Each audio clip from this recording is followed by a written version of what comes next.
बड़ा दुख हुआ मुझे उस दिन, खुदा की कसम। ये मौलवी हजरात जो है ना, बड़ा दुख होता है इन बातों पे कि मौलवी को माफ नहीं करता।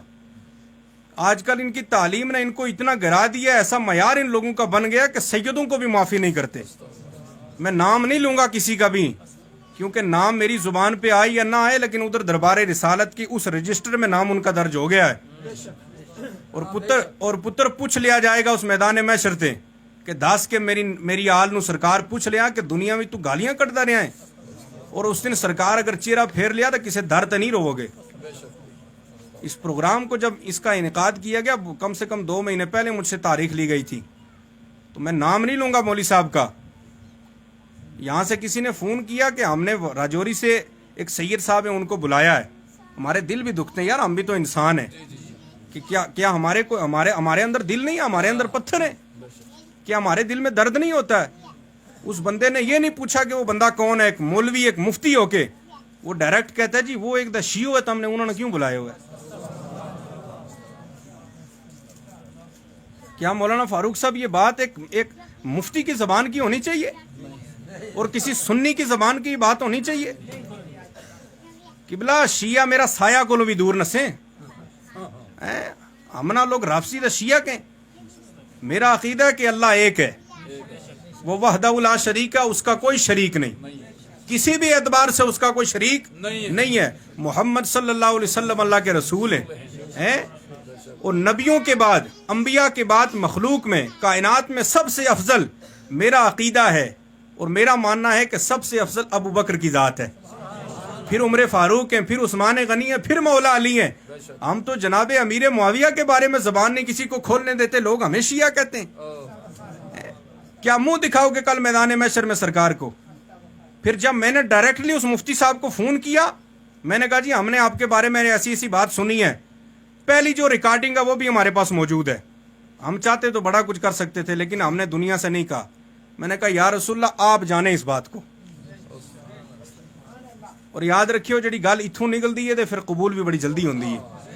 हाँ, मैंने जब फोन किया मैंने कहा ऐसी सी बात, तो मुस्कुरा कर कहने लगे वो मुफ्ती साहब कि किबला शाह साहब आप सोच सकते हैं कि हम आपके बारे में ऐसा कहेंगे? मैंने कहा किबला मुफ्ती साहब मैं तो गुमान भी नहीं कर सकता कि आप मेरे बारे में ऐसा कहेंगे। इधर मेरा फोन कटा तो दोबारा यहाँ किसी बंदे को उन्होंने फोन किया, अरे तारापुर पुआ तमने डायरेक्टली मेरो ना क्यों दस्यो उन्होंने हैं, तमने ऐसा नहीं तो करना, क्योंकि ये सैयद आज का दौर में कोई सैयद है ही नहीं।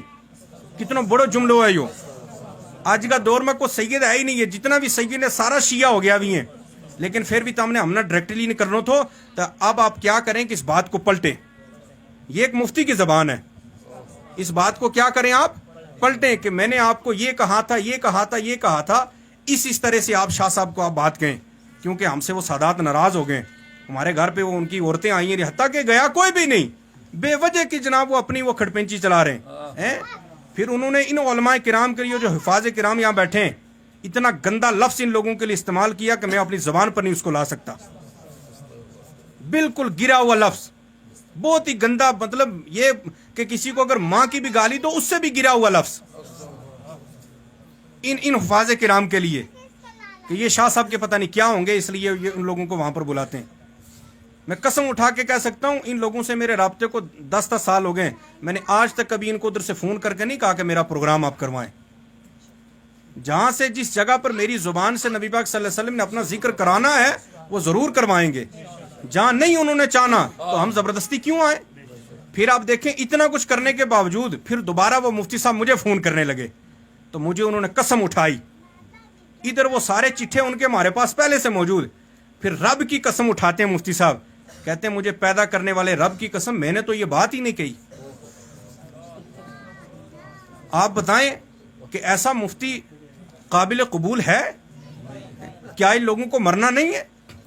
फिर देखें सीधे साधे लोग हैं ना तो भड़काने लगे कि तम उन्होंने अपना पांडा में जगह दे, यार हमको कुत्ते हैं क्या, हमें का पांडू में जगह देते हो? क्या ये जुमला कुत्ते के लिए कहा जाता है या किसी सैयद के लिए कहा जाता है?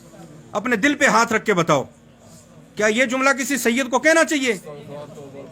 सैयद तो बड़े दूर की बात है, किसी मुसलमान को कहना चाहिए। गोजरी जुबान में कहने लगे तम इन्होंने अपना पांडा में क्यों बढ़न दे, ये लोग थारा उत खाएगा, थारा उत पिएगा तो फिर मुड़ गई तागा थारी बदनामी करेगा। یار جتنی محبت مجھے گجروں سے ہے نا شاید ہی کسی کو ہوگی. ہم نبی پاک صلی اللہ علیہ وسلم کا فرمان ہے کہ اگر مجھے کہیں تلاش کرنا ہو تو غریبوں کے دلوں میں جا کر تلاش کرو. میں یہ نہیں کہتا میری وجہ سے آپ کو جنت ملے گی, میں تو کہتا ہوں یار آپ لوگ اتنے خوش نصیب ہیں, آپ کے قدموں کا صدقہ اگر مجھے مل جائے نا وہی میرے لیے بڑی بات ہے. آپ بتائیں پھر دل نہیں دکھتا ہے؟ اور پھر وارث بنے ہوئے اعلیٰ حضرت کے علم کے وارث ہیں, ان ممبروں پہ آ کے تقریریں کرواتے ہیں کہ ہمارا اعلان کیا جائے کہ وارث علوم اعلیٰ حضرت, ہم اعلیٰ حضرت کے علم کے وارث ہیں. اور اعلیٰ حضرت کیا فرماتے ہیں کہ کسی سید کی توہین کرنا, کسی سید کی تحقیر کرنا, وہ انسان مطلقاً کافر ہو جاتا ہے. کیا ہو جاتا ہے؟ مطلقاً کافر ہو جاتا ہے. بنے ہو اعلیٰ حضرت کے علم کے وارث اور تمہارے اندر گند اتنا بھرا ہوا ہے. میں نے نام نہیں لیا کسی کا بھی, لیکن شاید لوگ سمجھ جائیں, شاید کہ اتر جائے تیرے دل پہ میری بات. آپ بتائیں ایسے ایسے لوگ بھی ہمارے ان معاشرے میں موجود ہیں اور کہتے ہیں نہیں جی ہم اعلیٰ حضرت کے ماننے والے ہیں. اعلیٰ حضرت کے ماننے والے ایسے نہیں ہوتے. آؤ میں آپ کو بتاؤں کہ امام احمد رضا سیدوں سے کتنا پیار کرتے ہیں. اعلیٰ حضرت امام احمد رضا فاضل بریلوی سیدوں سے کتنا اعلیٰ درجے کا پیار کرتے ہیں. ہم نے دیکھا کہ اعلیٰ حضرت ایک بہت بڑے باپ کے بیٹے ہیں, کسی چھوٹے موٹے کے نہیں, مفتی کے بیٹے ہیں, بڑے بڑے خاندان سے تعلق رکھتے ہیں. اور اعلیٰ حضرت نے کنز الایمان لکھا, 32 جلدوں میں فتاوی رضویہ ہم گنہگاروں کو دے کر گئے. جب یہاں سے مدینہ شریف پہنچے تو علم غیب مصطفیٰ پہ بات آئی تو اعلیٰ حضرت نے 8 گھنٹے میں الدولۃ المکیہ فی المادۃ الغیبیہ علم غیب مصطفیٰ پہ وہ کتاب لکھی کہ عرب کے علماء بھی پڑھ کر دنگ رہ گئے. اتنا بڑا علم و فن کا تاجدار. ہم نے عالم تخیل میں پوچھا احمد رضا یہ بتاؤ کنز الایمان آپ نے لکھا, الدولۃ المکیہ فی المادۃ الغیبیہ آپ نے لکھا, ہدایہ کے بخشش اشعار کا انبار لگا دیا آپ نے نبی پاک صلی اللہ علیہ وسلم کی بارگاہ میں. اتنی اعلیٰ شاعری کی کتاب ہمیں آپ دے کر گئے ہیں, فتاوی رضویہ آپ دے کر گئے ہیں. یہ بتاؤ کہ آپ کی زندگی کیسی ہے, آپ اپنے آپ کو کیا کہتے ہیں؟ تو اعلیٰ حضرت کہتے ہیں کہ دو جہاں میں خادم آل رسول اللہ کر حضرت آل رسول مقتدی کے واسطے. اعلیٰ حضرت کی تو یہ تعلیم ہے. آج مولوی مفتی بنے بیٹھے ہیں اور سیدوں کو گالیاں دیتے ہیں. کیا ان لوگوں نے مرنا نہیں ہے؟ مر کے نبی پاک صلی اللہ علیہ وسلم کو منہ نہیں دکھانا؟ دکھ ہوتا ہے, تکلیف ہوتی ہے.